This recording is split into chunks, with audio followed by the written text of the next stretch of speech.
একটাই উপায় হলো যুদ্ধ করে বাঁচতে হবে। পেছনে ফেরার কোনো সুযোগ নাই। পেছনে ফেরার কোনো সুযোগ নেই। আজকে যদি হাসিনা টিকে থাকতো তো হয়তো আমার ফাঁসি সম্পন্ন হয়ে যেত।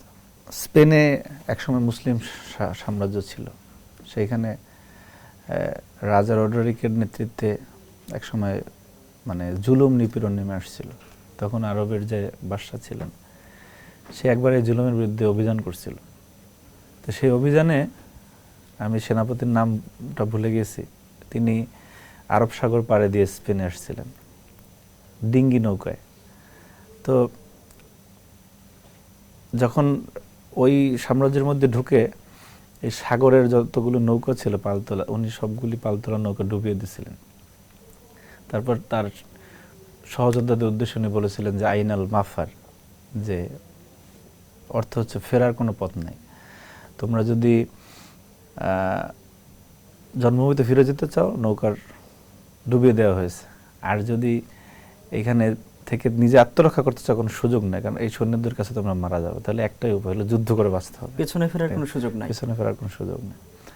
তো আমরা এমনভাবে জড়িয়ে গিয়েছিলাম, মনে করেন আজকে অনেকে ছোট করে কথা বলে, 17 বছরের ত্যাগ নিয়ে প্রশ্ন তুলে যে জুলাই নাকি হঠাৎ হয়ে গেছে, তারা করে ফেলছে। আজকে যদি হাসিনা টিকে থাকতো তো হয়তো আমার ফাঁসি সম্পন্ন হয়ে যেত।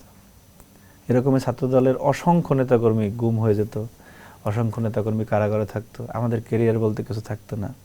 আমাদের মা বোনদের ওই জেলখানায় আপনার এই কোর্টের বারান্দায় ঘোরা রাখতো, ঠিক আছে, কেরানীগঞ্জ অথবা কাশিমপুরে বা বিভিন্ন জেলখানার সামনে। হ্যাঁ, এইভাবে দিনাতিপাত করা লাগতো, যেটা বিগত দিনে গিয়েছে। আমাদের নামে ওই ধরনের মামলা, আমাদের প্রোফাইল করে ওইভাবে রাখা হয়েছিল, মানে অনেকটা টেরোরিস্ট স্টাইলের।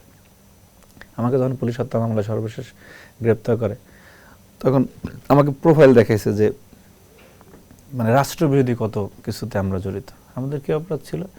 আমরা বাক স্বাধীনতার জন্য কথা বলেছি, আমরা মানুষের ভোটাধিকারের জন্য কথা বলেছি, এবং আমরা যে সৎ ছিলাম তার উদাহরণ কিন্তু এখন মানুষ পাচ্ছে।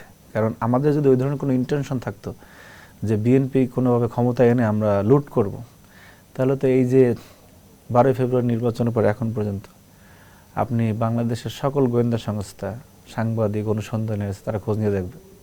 আমি আমার ফোন দিয়ে কাউকে কোনো সময় একটা ফোন দিই না। আমার ছাত্রদলের প্রেসিডেন্ট কাউকে কোনো ফোন দিয়ে বলে না আমাদের এই সুবিধা লাগবে।